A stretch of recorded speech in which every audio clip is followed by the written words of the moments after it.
Blighty Boxing with Frank Warren and Queensbury Promotions.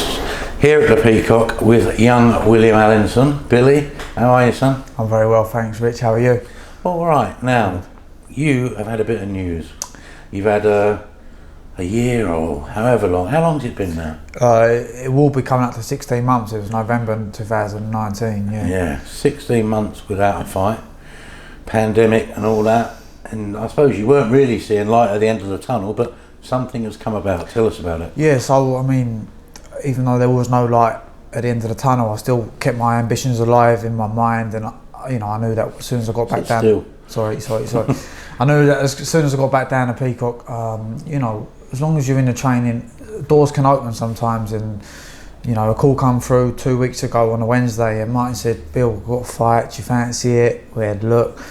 And it's like the golden ticket, ain't it? And it's a very good fight for me. And pandemic or not, I believe that this fight is a great fight, and it makes sense. So I'm very grateful for this opportunity, if I'm honest with you. And sometimes patience can pay off, and pay its dividends in the long run. So I'm looking forward to it, and ready to rock and roll. Right, let's fill in a few of the blanks that you've left out. March 19th. In Bolton against Jamie Robinson. That's right, yeah. Now it's some sort of eliminator for the Southern Area title, is that correct? That's correct, yes. So what do we know about, or what do you know? I know, but what do you know about Jamie Robinson? I know that Rocket. I know that. I think he likes to fight, which is lovely. Listen, if he likes to fight, if he likes to fight, I mean, it's boxing. We ain't going in there to tickle each other, so that's fine. Other than that.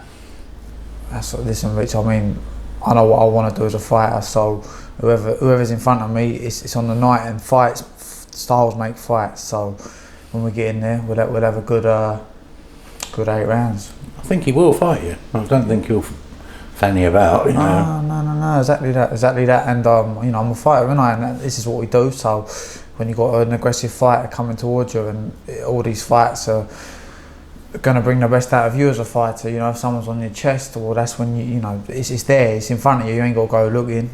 So I'm looking forward to it. I take it you've banished any demons from 16 months ago, where obviously you had regrets. It didn't go the way you wanted to, and you admitted yourself that you made mistakes. Have you sort of addressed everything, and you're happy in your own head, but you're ready to move on?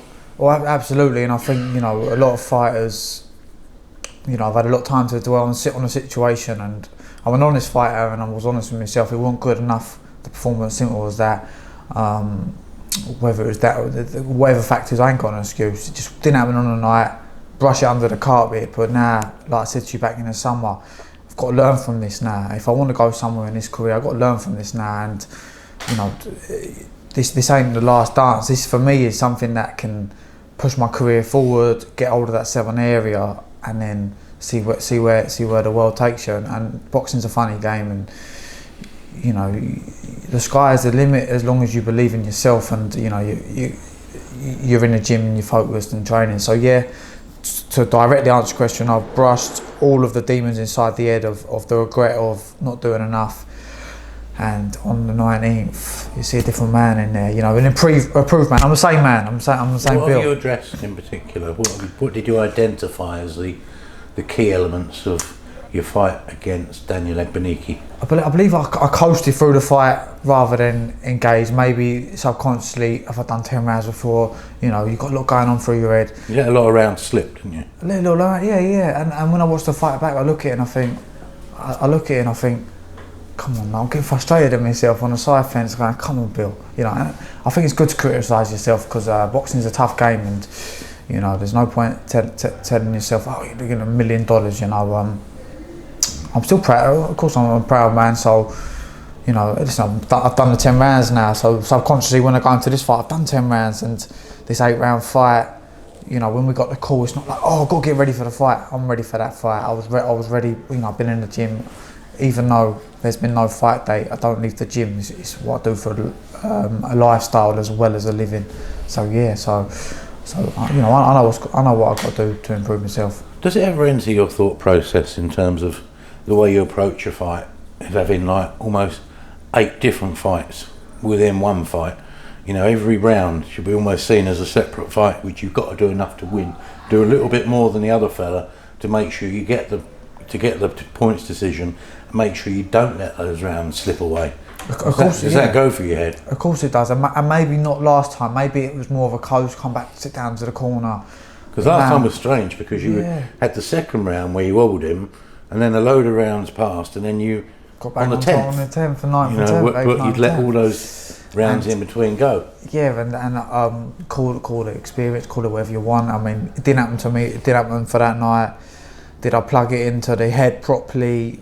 Listen, I'm a young man learning in life, so whoever wants, criticise me, don't matter. I mean, I take it on the chin, and for me and the people that has stood by me for this time now, I want to get in there and shine in a proper fashion, and also to the coaches as well. I mean, same time I let them down, because they put a lot of time and effort into us, and like Martin's been on projects like Bill. When you come back to that corner, you've got to listen to me, and he's right. I've got to listen to him, and not that I'm not listening to him, but I've got to say, right, listen. And that's part of my job. You sort of go onto your own little planet, don't you? Yeah, and I am a dreamer, but listen, I'm a wiser man now. Nearly 2 years later, I'm a wiser man. But I'm happy. I'm happy in life, and I think happiness is important in life. I spend a lot of time by myself. Before you carry on about the meaning of life, is this do you actually see this as a bit of a crossroads fight for you? One, but you really have got to win. Honestly, Rich, yes, absolutely. I mean, for me, if I want to get somewhere in this game, I've got to beat this man, and I've got to grab hold of that Southern Area title and push on for the future as a fighter. Because without this, if you win this, you can crack on with confidence.